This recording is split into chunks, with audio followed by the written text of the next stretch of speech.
So last night, the President of the United States gave his very first official State of the Union address, and it was, shall we say, huge. We'll go through all of it. I'm Ben Shapiro. This is The Ben Shapiro Show. Well, we had a lot of fun last night here at the Daily Wire. We did a full-on State of the Union watch party, and Trump gave a pretty good speech, and we all had a lot of fun. Well, I had less fun than the others because they were all smoking cigars. I'm not a cigar smoker, and so I got to inhale their secondhand smoke all evening long. Yet, nonetheless, a good time was had by all. You can go and view that entire thing over at Facebook. I believe we did it at YouTube as well. You can check that out, or you can download it because I think that it's available on our podcast stream as well. So we'll get to everything Trump related. We'll get to the State of the Union, what happened, the blowback, the responses from Joe Kennedy III, that great scion of the Kennedy family, as well as Bernie Sanders' response, the media losing their mind. We'll go over all of it. But first, I want to say thank you to our sponsors over at Tracker. So I got up this morning, and you know what? I couldn't find my keys, but it wasn't a problem because I just went to my phone, and then I opened up my Tracker app, I hit a button, and boom, my keys started ringing right at me. The reason this is so great is because every day you do the same thing, but you don't have the Tracker app, do you? And that is why you've been searching for the last half an hour while listening to my podcast for your keys. And now you're going to miss your important meeting. You don't have to be that guy. Instead, go over to Tracker and make sure that you get their new Tracker Pixel. It's the latest Bluetooth tracking device on the market. You put the Tracker Pixel on whatever you tend to lose, keys, wallet, purse. It is small enough to fit anywhere. When you misplace an item that has a Tracker Pixel attached, you can use your smartphone, and a 90 decibel alert will help you find it in seconds. It even has powerful LED lights, so you can find anything even in the dark. Also, if you lose your phone and you left the ringer off, one of the beautiful things about Tracker, you got your keys, hit that button, and boom, your phone's gonna ring right at you, even though you left the ringer off. So you never have to lose your phone, your wallet, your keys ever again. And they have a 30-day money-back guarantee, which means you have nothing to lose. Save 20% off your order when you go to thetracker.com/Ben. That's thetracker.com/Ben for 20% off. Again, thetracker.com/Ben. Make your life a lot easier. It's one of those inconveniences you don't think about, but when you never have to think about it again, you realize you just saved a lot of time in your life that you will want back. So thetracker.com/Ben, you get 20% off. Okay, so last night, President Trump gives his big first official State of the Union address. And when I say big, I mean it was huge. And when I say it was huge, I mean it was long, like super long. Like it just ended 5 minutes before the show. It was really, really long. It was an hour and 20 minutes or so. It was the third longest State of the Union address ever recorded. In terms of number of words, it wasn't quite that long, but Trump's cadence is relatively slow. It was also quite successful. So the poll numbers show, according to CBS News poll, 75% of Americans thought that this speech was good. 75% of Americans thought this speech was unifying. Fully 43% of Democrats thought the speech was good. According to the CBS News poll, 91% favored what they heard on infrastructure. 81% said that the president was uniting the country. 75% approved of the speech. 75% favored what they heard on national security. And 72% favored what they heard on immigration. That, by any measure, is a massive success for the president of the United States. So we're going to go through this because there are really three aspects, I think, to the Trump speech that are noteworthy. One is the good, one is the bad, and one is the ugly. Okay, the good is a lot of what Trump did here. He did some great storytelling. Whoever wrote the speech did a great job of getting sympathetic victims in the stands. Yeah, everybody does the Ronald Reagan shtick where you get a bunch of people who sit up there in the rafters and then you say, and there's Bob. Bob's a great American. Hand for Bob. And everybody claps. Well, that's been misused for years and years. Trump did it right last night. We'll talk about all the things Trump did right. We'll also talk about the Democrats' response because the Democrats apparently had super glue attached to their asses. They literally did not get up for the entire speech. I mean, even on things where they agree, even on things like black unemployment is down and everybody's cheering, and then you look over and the Congressional Black Caucus is sitting. It's like, what, are you against black people working? What's your problem? I mean, there were times during the speech where Trump was saying things like, we all stand for the American flag. And you look over and all the Democrats are sitting, and Nancy Pelosi is chewing on her dentures. And you're thinking, is this really your strategy? So we'll talk about the Democratic strategy here because it doesn't make a whole hell of a lot of sense. They basically define themselves as the anti-Trump party as opposed to even the progressive party at this point. Even things they agree with, they will boycott if Trump is involved with them. And then there was so that was the ugly. And then there was the bad. The bad was Trump didn't say word one. It really was stuff Trump didn't say. So Trump did not talk at all about fiscal responsibility in this speech because Trump is not a fiscally responsible guy. Right? Trump doesn't care about deficits. He doesn't care about debts. He's more like George W. Bush than he is like Ronald Reagan on that score. He's certainly more like either of those than he's like Calvin Coolidge. He's not somebody who deeply cares about entitlements running out of control. He said this during the campaign. So he's been pretty obvious about the idea he doesn't mean to tamp down spending. He said in the speech that Obamacare is basically dead, which it isn't. He suggested in the speech that he wanted to blow out the spending on infrastructure to the tune of $1.5 trillion, which is not a conservative policy. He said he wanted paid parental and family leave. That is not a conservative policy either. He didn't say one word about reducing the federal deficit or the federal debt. That's because that's tough political stuff, and Trump doesn't want to touch all that stuff. So that's the bad stuff. But we'll go through it a little bit more in detail. So last night, Trump walks out, and pretty much everybody stands and claps. There are some Democrats, particularly members of the CBC, who will stand and clap for Louis Farrakhan, but they won't stand and clap for the elected president of the United States. Trump walks out and he takes the stage. And the first thing he does is he lays out the fact that he's had a very good economic first year. Here's what he had to say. Since the election, we have created 2.4 million new jobs, including 200,000 new jobs in manufacturing alone.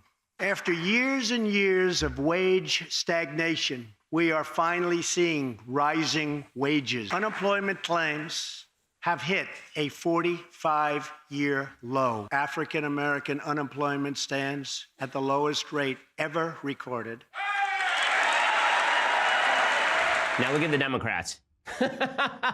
And there they are, right? Every Democrat is sitting.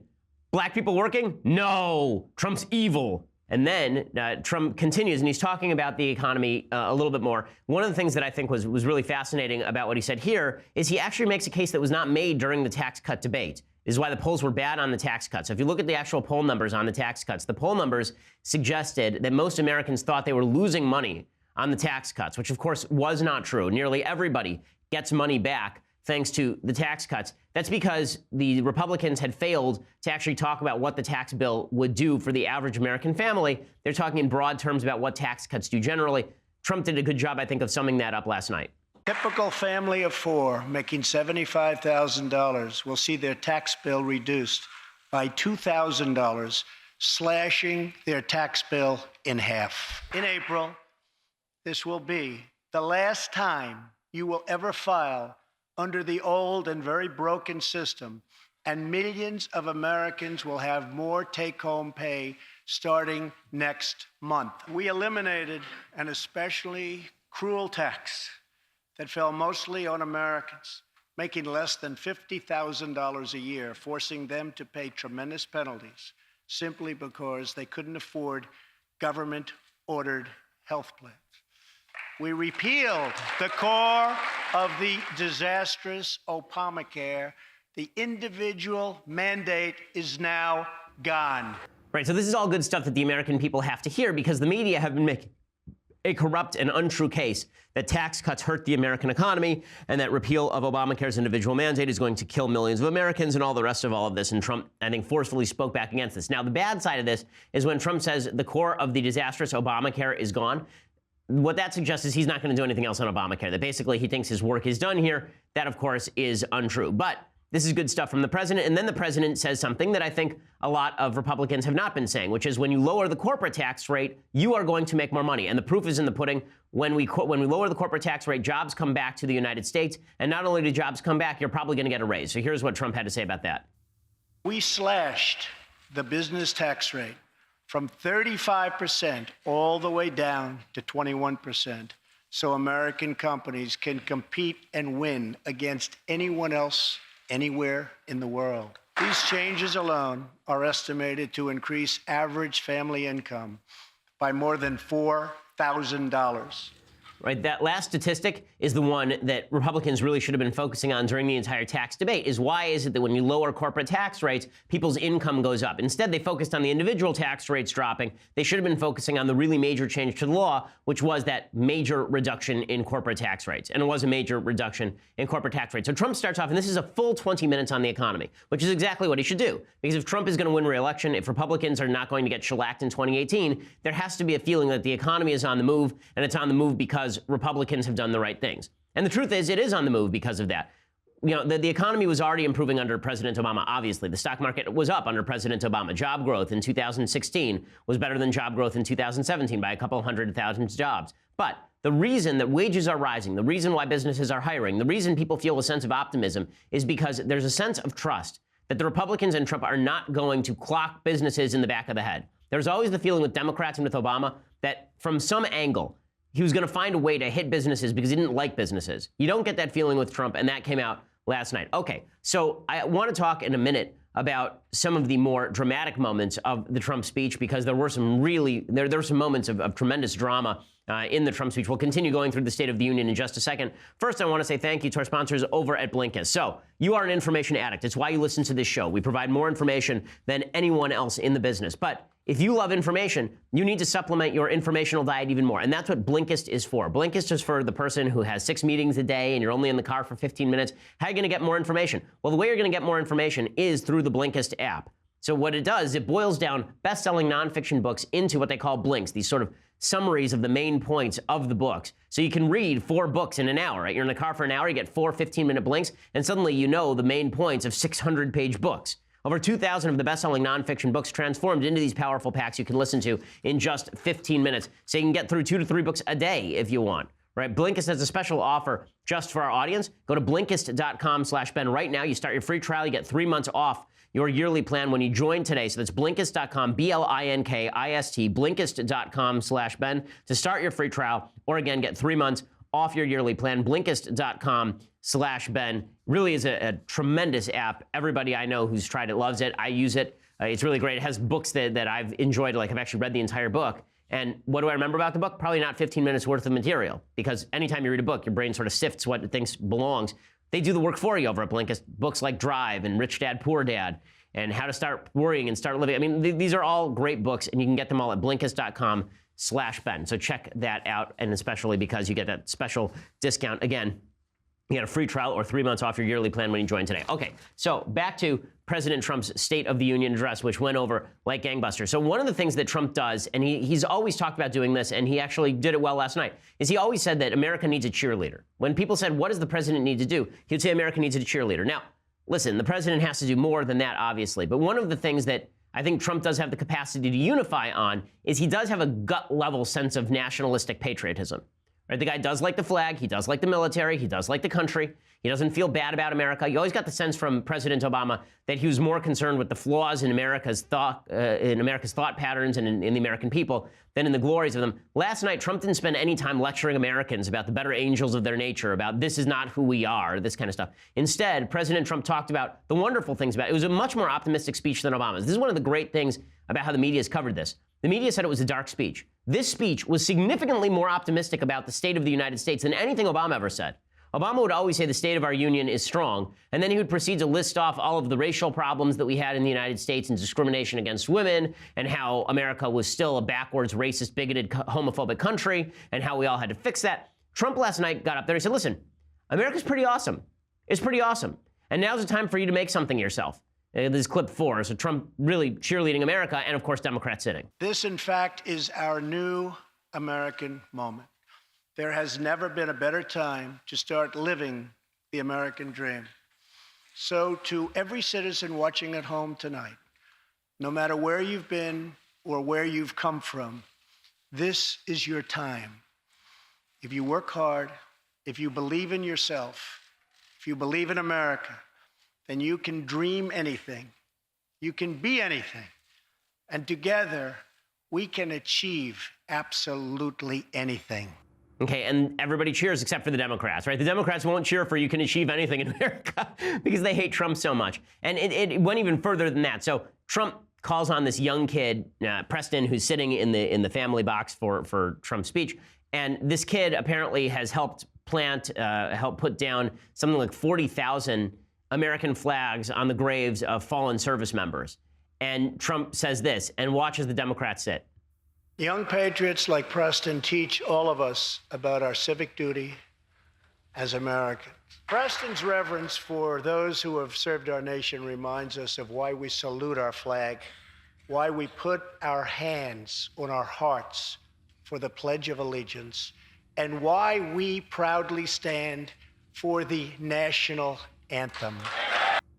Okay, and he looks over kind of concernedly at the Democrats as they sit there. The Democrats have painted themselves into a box. This is the problem with being both intersectional and anti-Trump. So the Democrats have a couple of problems. Problem number one is that they've decided to define the personality of their party. They've decided to define that as we hate Trump. That's not enough. Okay, you can dislike Trump. That's all well and good. But that's only going to matter every 4 years. The real question is, do people have a good sense of your party? Do they feel like yours is a party that cares about the United States? And when you see Democrats sitting for, we proudly stand for the national anthem, because they've boxed themselves into this idea that it's bad to say that we should stand for the national anthem, most Americans don't buy that. Most Americans don't like that. Most Americans think that that's stupid, right? The fact is that the Democrats are doing this now because they've engaged in this intersectional politics of hate, in which they suggest that if you're a member of a minority group in the United States, then you rightly are sitting for the national anthem or kneeling for the national anthem. And Democrats could have taken a middle position. The middle position would have been, we like to stand for the national anthem. We think it's dumb not to stand for the national anthem, but of course you have the right to disagree and not stand for the national anthem. That's what they should have said about Colin Kaepernick. Instead, people, including Barack Obama, came out and said they thought there was a certain heroism to not standing for the national anthem because America was so cruel and so terrible. Most Americans don't think America is cruel and terrible. Most Americans think America is pretty damn great. You know why? Because America is pretty damn great. America is pretty spectacular. I have a piece out at National Review today talking about all of the wonderful things that we benefit from here in the United States that even our grandparents didn't have, like things that you never think about, right? Your cell phone that didn't exist 10 years ago, the form of cell phone that you have. The fact you're listening to a podcast, podcasting didn't exist 10 to 15 years ago, right? The fact that you may be watching this on a computer using streaming that didn't exist 15 or 20 years ago. That's because America is in a magnificent place. The Western civilization is a magnificent place. And that's true for people of all colors and all sexual orientations and all backgrounds.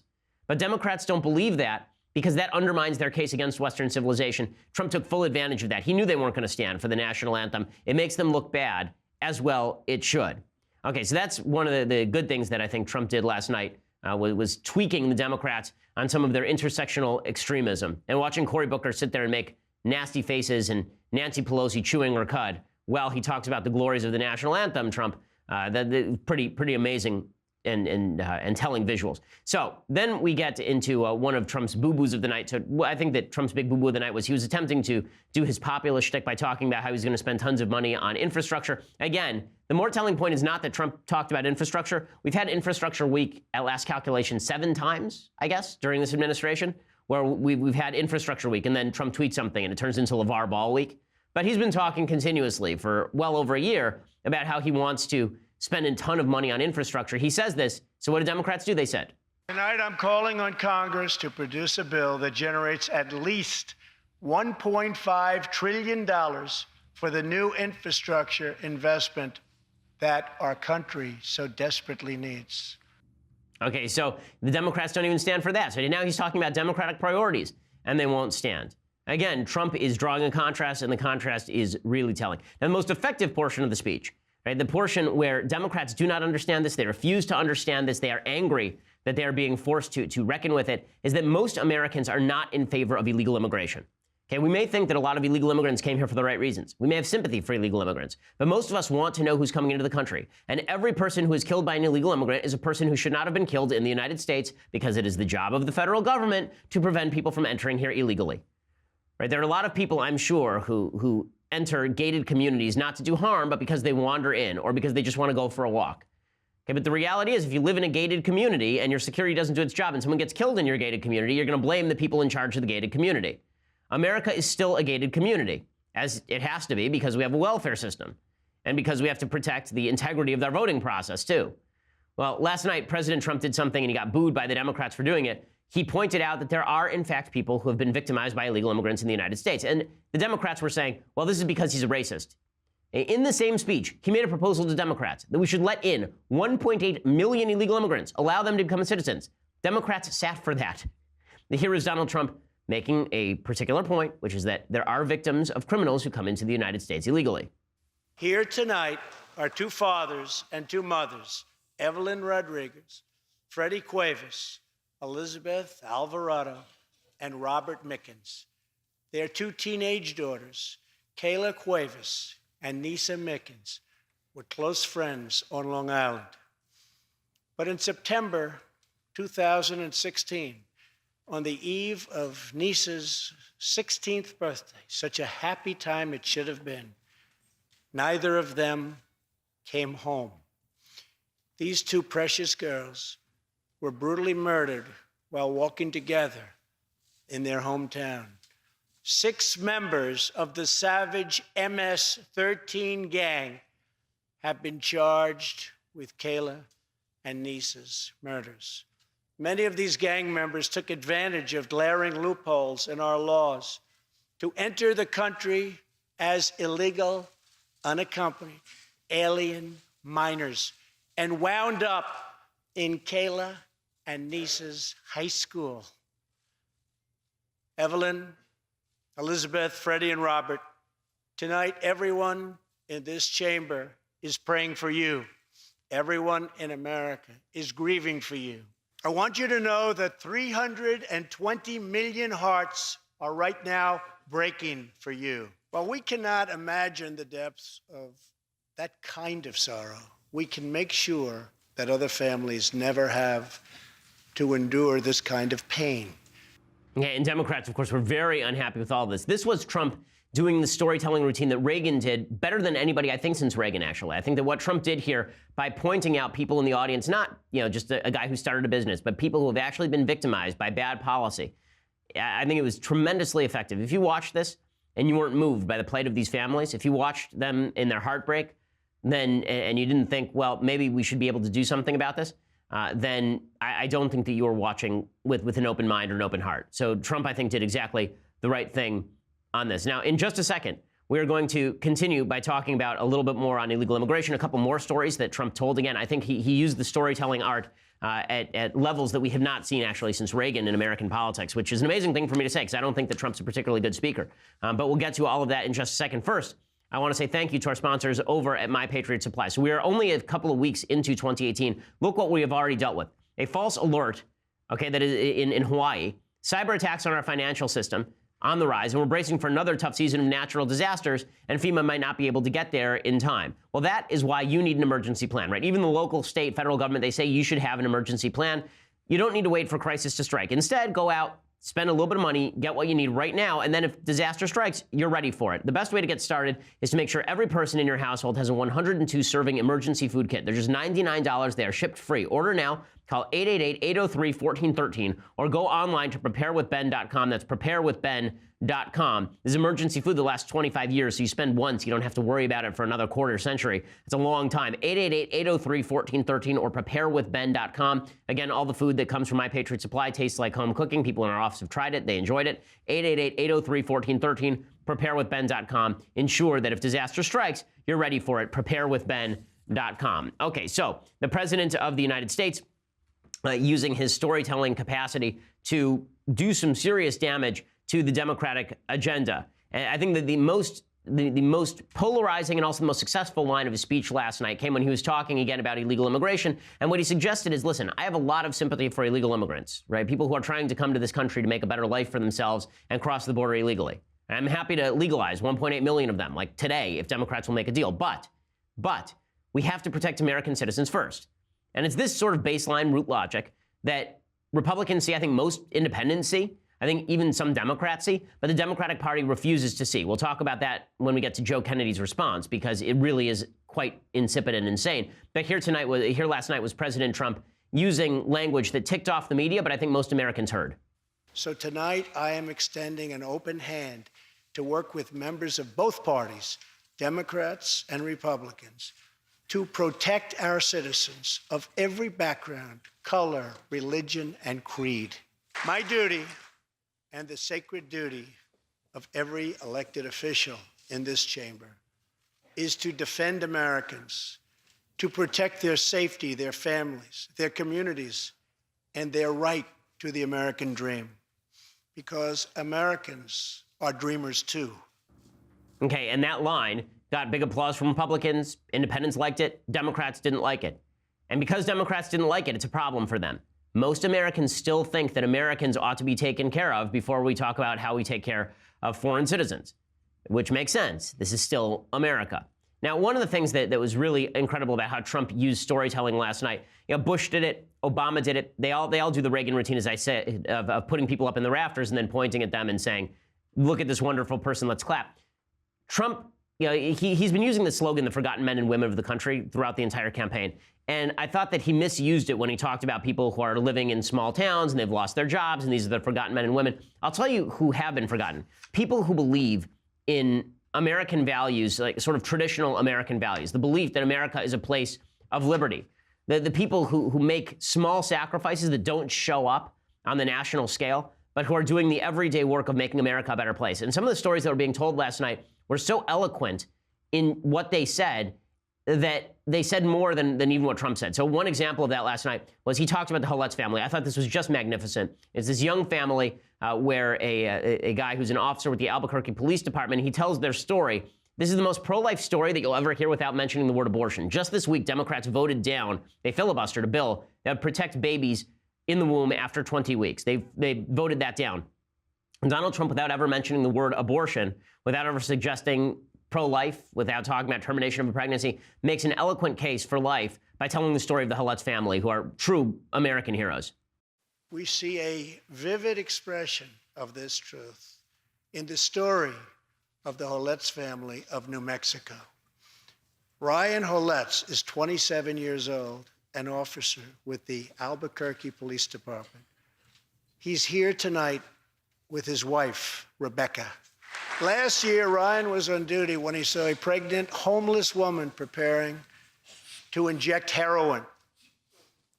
When Ryan told her she was going to harm her unborn child, she began to weep. She told him she didn't know where to turn, but badly wanted a safe home for her baby. In that moment, Ryan said he felt God speak to him. You will do it because you can. He took out a picture of his wife and their 4 kids. Then he went home to tell his wife, Rebecca. In an instant, she agreed to adopt. The Holetz named their new daughter Hope. Ryan and Rebecca, you embody the goodness of our nation. Thank you. Okay, I mean, that is a fantastic story. It's a fantastic pro-life story. It's a fantastic American story. It's the sort of story that President Obama never would have told. And when I see that as a pro-life person, it reminds me that my priorities still matter. It reminds me that my values still matter. And Trump, I think, did that. This was a rare moment of subtlety for the president. I thought it was a great story. I thought that him bringing those folks to the State of the Union was terrific. And that, of course, was not the limit of it. He then went on to talk about North Korea. And a lot of people were saying, what's the point of him talking about North Korea? Was he building up the case for war? Well, not necessarily. It's quite possible that he was drawing a contrast between North Korea and the United States, particularly in light of the fact that Democrats keep saying over and over that Trump is a sort of Kim Jong-un figure, or that America is driving toward a North Korean solution, which, of course, is absolute nonsense. So Trump brought the family of Otto Warmbier. You remember Warmbier was a University of Virginia student who was tortured and murdered by the North Korean regime. He brought their family. But the clip of the night, the one that actually made all the headlines, was him talking about a North Korean refugee, this is clip 11, who was attempting to escape North Korea and what he had to go through in order to reach freedom. Seong-ho traveled thousands of miles on crutches all across China and Southeast Asia to freedom. Most of his family followed. His father was caught trying to escape and was tortured to death.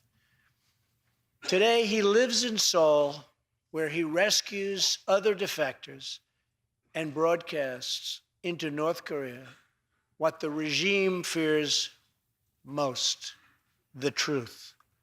Today, he has a new leg, but Seong-ho, I understand you still keep those old crutches as a reminder of how far you've come.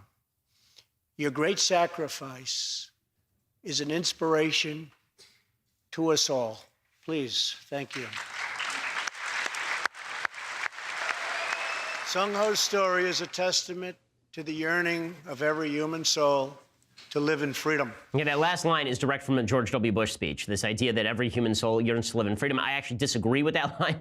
I think there are a lot of human beings who desire sanctity over freedom, for example, purity over freedom. This is obviously true in large swaths of the Islamic world. But that image of this young North Korean lifting his crutches, the ones that he used to walk thousands of miles out of North Korea, is an amazing, amazing image. And it's a reminder of what America is. Now, that's what this speech really was last night. That's not the way that the Democrats and the media treated it. The way the Democrats and the media treated it was as though it was the worst thing that they had ever seen. It was just terrible, terrible. So you can see the Democrats, for example, booed President Trump when he started talking about the dangers of chain migration. Under the current broken system, a single immigrant can bring in virtually unlimited numbers of distant relatives. Under our plan, we focus on the immediate family by limiting sponsorships to spouses and minor children. Okay, so you can hear them booing there. The worst moment, of course, is Luis Gutierrez, the representative who actually fled the State of the Union when people started chanting USA. You can see that here. This Capitol, this living monument, this is the monument to the American people.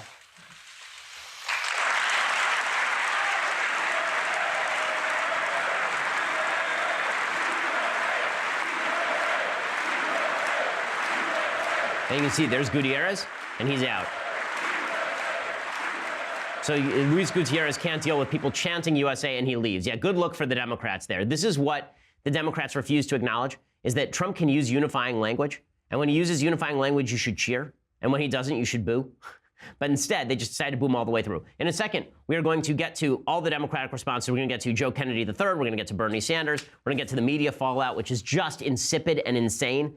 But first, I want to say thank you to our sponsors over at 1-800-Flowers.com. Well, if you either want to send condolence flowers to a Democrat after last night, or Valentine's Day is coming up and you actually want to send flowers to a loved one, now is the time. 1-800-Flowers.com is your answer. Right now, when you order early, you get 12 multicolored roses for only $19.99. I know what you're going to do. You're just going to wait until Valentine's Day, and then you're going to be like, oh, no, I didn't get my wife anything. I didn't get my girlfriend anything. And then you're going to go down to the gas station. You're going to pick up some bad sushi, and you're going to stamp a heart on it and say, Happy Valentine's Day. Don't be that guy. Instead, right now, while you're listening, just go to your computer, go to 1-800-Flowers.com, and get 12 multicolored roses for just $19.99, or double it to 24 multicolored roses for only $10 more. It's a great offer. 12 multicolored roses, again, $19.99. Double it for $10 more. They are shipped at their peak. They are picked at their peak, shipped overnight to ensure freshness and her amazement. And when it comes to Valentine's, don't settle for anything less than America's leading rose authority at 1-800-Flowers.com. Again, that special deal for $19.99. For the dozen roses and 24 multicolored roses for $10 more. Go to 1-800-Flowers.com, click the radio icon in the corner, enter promo code Shapiro. Again, that's 1-800-Flowers.com. Make sure you enter that promo code Shapiro so you get the discount. And again, they are the freshest flowers shipped overnight to you. I promise, the person you send them to will love them and appreciate them just as they love and appreciate you. So 1-800-Flowers.com and use that promo code Shapiro.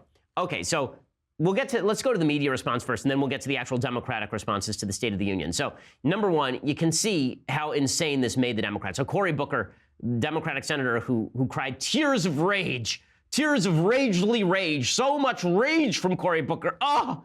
So he was asked specifically about the State of the Union, and he says that it was ugly and fear-mongering. Now, I just want to ask a question. I showed you a lot of clips. Did you see anything there that smacked of ugly fear-mongering to you? Ugly fear-mongering? Because that's not what I saw last night. I'm not sure what speech Cory Booker was watching, except that he has on his tears of rage glasses. And so all he could see was through those tears of rage, evil and horror. Here's Senator Booker. And here's a guy that used religion tonight to divide. Here's a guy that used patriotism. Whenever somebody pulls out patriotism and uses it as a way to condemn other people for their patriotic acts, how they choose to exhibit their patriotism, that's a divisive way of going about it. And so the raw meat was ugly, and then the appeals to fear-mongering, using MS-13 as a way to cast a shadow around millions of Americans who are looking for a full recognition of their citizenship rights. There are so many examples of this that were just painful. Okay, so again, Cory Booker saying all this stuff is just nonsense. There's really no excuse for him to say this because I just didn't see it last night. I mean, maybe I missed it, but that's not what I saw. Chris Matthews did the same thing on MSNBC. He gets up on MSNBC, talks about comes out of the show, and then that State of the Union was so terrible. It was worse than when I yelled at my interns. It's worse than I sexually harassed the help. It's just garbage. Get up, come in here, don't even shower, and I have to watch this nonsense. Just awful. Chris Matthews, I mean, go. It had a lot of particular things that weren't rough, and then it took a turn halfway through it. It almost got ugly. Very tough about saying immigrants are basically killers. MS-13. Beginning a discussion about immigration in a country of immigrants with crime. And that was his way of opening up the discussion, like, I'm protecting us from criminal elements. I thought that got very ugly about that point.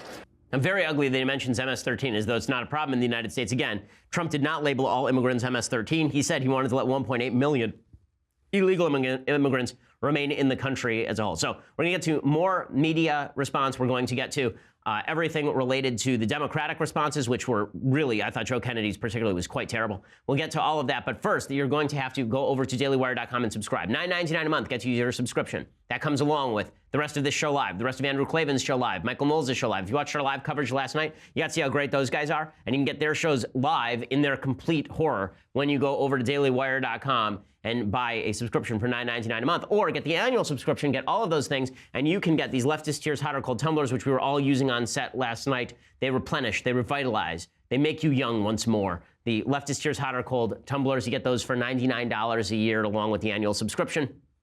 So all of that is available there. If you want to listen later, iTunes, SoundCloud, YouTube, please subscribe to all those channels and leave us a review. We always appreciate it. We are the largest, fastest growing conservative podcast in the nation.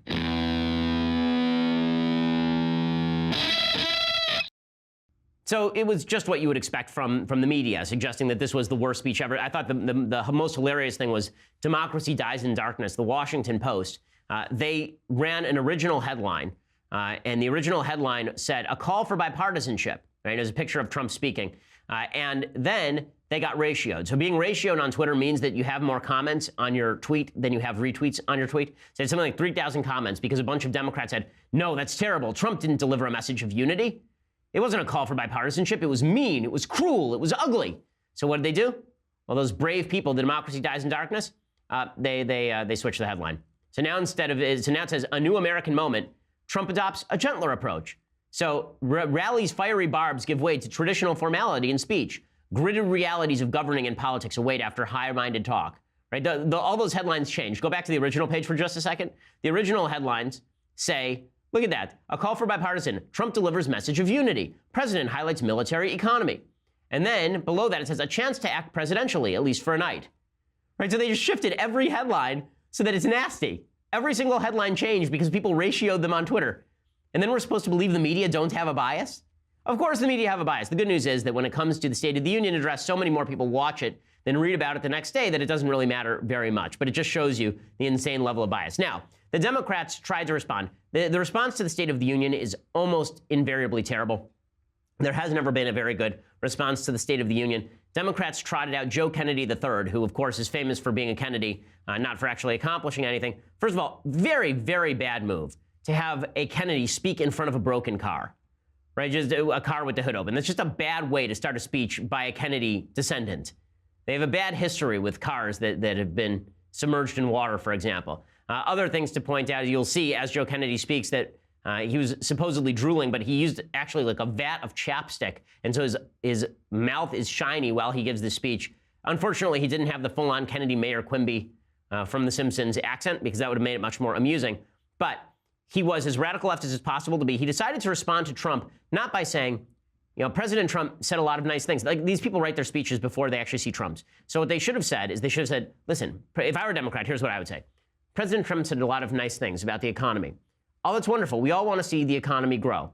He has not put us on a path to sustainable growth. Here are the reasons why. Also, the president talked a lot about unity and bringing the country together. But no one has been more divisive than this president. And then I would go down the list of all the terrible, divisive things that President Trump has supposedly done and said. And I'd point out that there is a character flaw in the modern Republican Party that allows for this sort of thing, right? You want to make the argument on character grounds because people vote on character grounds. Instead, Democrats are trapped in this intersectionality nonsense. And so instead of going after Trump for all the things he said, they decide that they have to stand up for all these intersectional groups. So here is the Joe Kennedy pandering to the Me Too movement and the Pussy Hat crowd and pandering to Black Lives Matter, a group that is extraordinarily radical. Here he is. America, we carry that story on our shoulders. He's such a bad speaker, wow. You swarmed Washington last year to ensure that no parent has to worry if they can afford to save their child's life. You proudly marched together last weekend, thousands deep, on the streets of Las Vegas and Philadelphia and Nashville.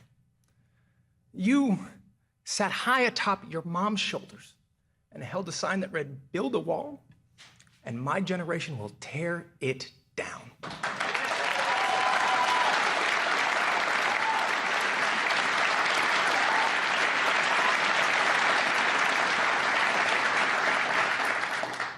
You bravely say, "Me too." You steadfastly say, "Black Lives Matter." I mean, this is deeply radical stuff. He's not a good speaker, first of all. So the idea that this guy can speak is just not true. Every phrase is punctuated by a short gap to demonstrate emotion. But it just doesn't work. It's not good in any real sense. That line, "build a wall and my generation will tear it down," is an insane line. That's an insane line. I mean, Dennis Prager pointed this out last night during our watch party. He said, that's basically Democrats saying we don't want borders at all, right? No walls at all. Transnationalism at its finest. Okay, try that in America and see how long that lasts. You know how quickly America will be swamped by people who want to come here and may not share our values? Pretty damn quickly. We're a very wealthy country. It's a pretty astonishing statement. Build a wall and our generation will tear it down. I certainly hope not. You know, I'd like to, if that's true, then I'd like to know whether the Kennedy family compound has walls around it, whether those ought to be torn down too. When he says, "You bravely say me too, you steadfastly say Black Lives Matter," these are just slogans. They're just slogans because he doesn't explain how these movements are good or what they're doing or why he would support them.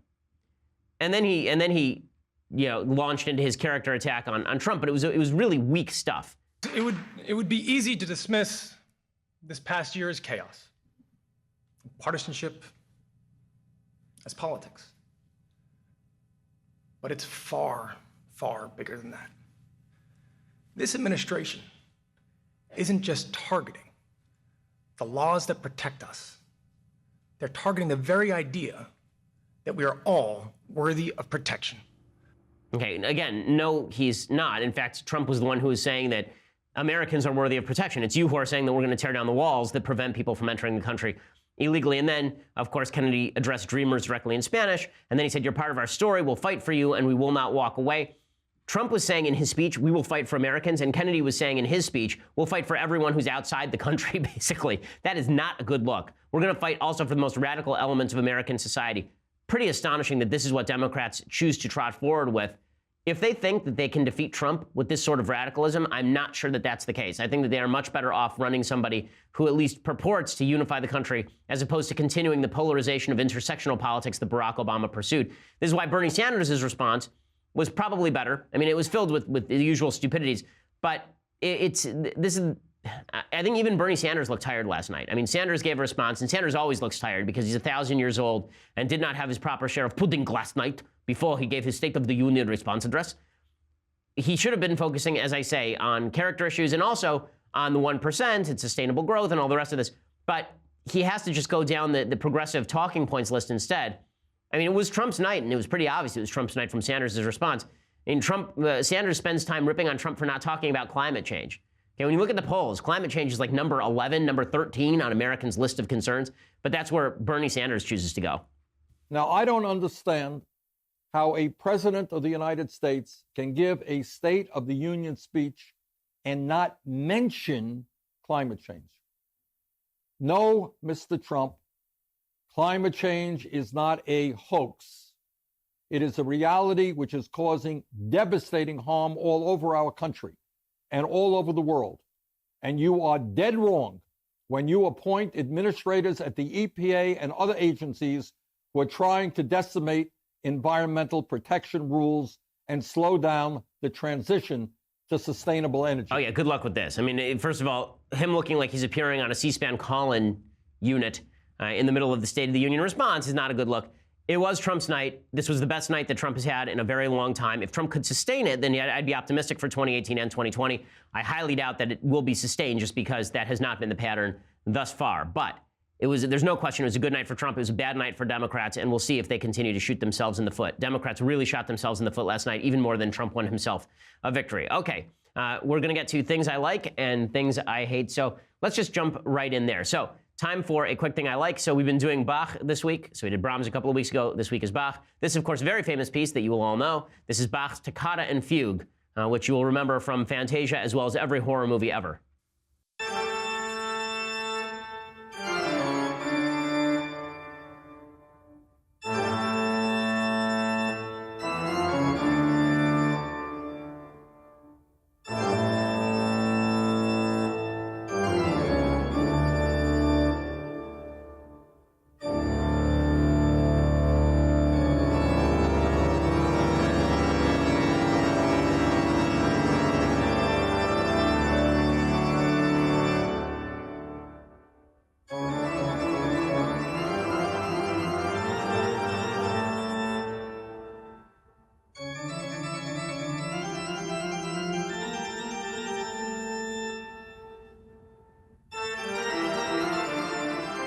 So this is a pretty fantastic piece, obviously.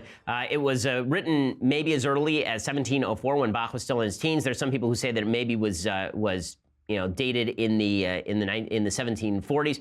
In any case, it was only really rediscovered in the 1800s. And Felix Mendelssohn, a great composer in his own right, will have to do a week of Mendelssohn music, because I love Mendelssohn's music. It was rediscovered in the 1800s and recaptured. So much of Western thought is involved in rediscovery of old ideas and renewal of those old ideas. And that is true in politics as well as in music. One of the problems with modern music is that we've just essentially abandoned all of the old ideas about tonality and form and the developed natural ear and all the rest of this. Instead, we have decided to focus in on what is most convenient. We've focused in on energy in the pop sphere, or we focused in on abstruse nonsense in the classical sphere. And when you listen to great classical music of the past, there's a reason it has driving power, and that's because it resonates with the human soul in a way that modern music simply doesn't. Okay, time for a couple of things that I hate. So number one thing I hate, Trey Gowdy is apparently leaving the House. That was announced just minutes ago. The representative from South Carolina says that he is leaving Congress. This would make another House chair who is leaving his committee. It looks like Republicans in the House are foreseeing a Democratic wave in 2018. We will see if they are right or if they are not. Gowdy was one of the best prosecutors in Congress. He was a terrific questioner when it came to the Oversight Committee. It's a sad thing to see him go. He says he's going to go back to his practice of law. A good public servant is Trey Gowdy, and that's too bad to see him go. In other news, Hillary Clinton, last night, I mean, talk about just a document dump. In the middle of the State of the Union address, or right before it, she dumped a giant Facebook post essentially apologizing for protecting a campaign subordinate who is sexually preying on young women. So she waited until the middle of the State of the Union to dump it. I wonder why she was so unpopular and lost to President Trump. I just can't believe it. She actually launched into a 1,500-word Facebook post just minutes before Trump's State of the Union address. She said he needed to be punished. This is talking about a guy named Burns Strider, her faith advisor. She says he needed to be punished, change his behavior, and understand why his actions were wrong. The young woman needed to be able to thrive and feel safe. I thought both could happen without losing his job. But then she suggested that she made a mistake doing that. She says, I've been given second chances. I've given them to others. I want to continue to believe in them. But she says the second chance was squandered. And she says she was dismayed by the allegations of sexual harassment. Again, she is just awful. I mean, Hillary Clinton is just awful at everything, and her awfulness extends to launching complete disavowals, essentially, of her Me Too moment in the middle of the State of the Union address in an attempt to bury it under Trump's big shining hour. So we'll be back here tomorrow with all of the fallout. We will see if the memo is released. The famous House Intelligence memo is released. That's apparently on the brink of release, so we'll talk about that. I'm Ben Shapiro. This is The Ben Shapiro Show. The Ben Shapiro Show is produced by Mathis Glover, executive producer Jeremy Boring, senior producer Jonathan Hay. Our technical producer is Austin Stevens, edited by Alex Zingaro. Audio is mixed by Mike Coromina. Hair and makeup is by Jesua Alvera. The Ben Shapiro Show is a Daily Wire Forward Publishing production. Copyright Forward Publishing 2018.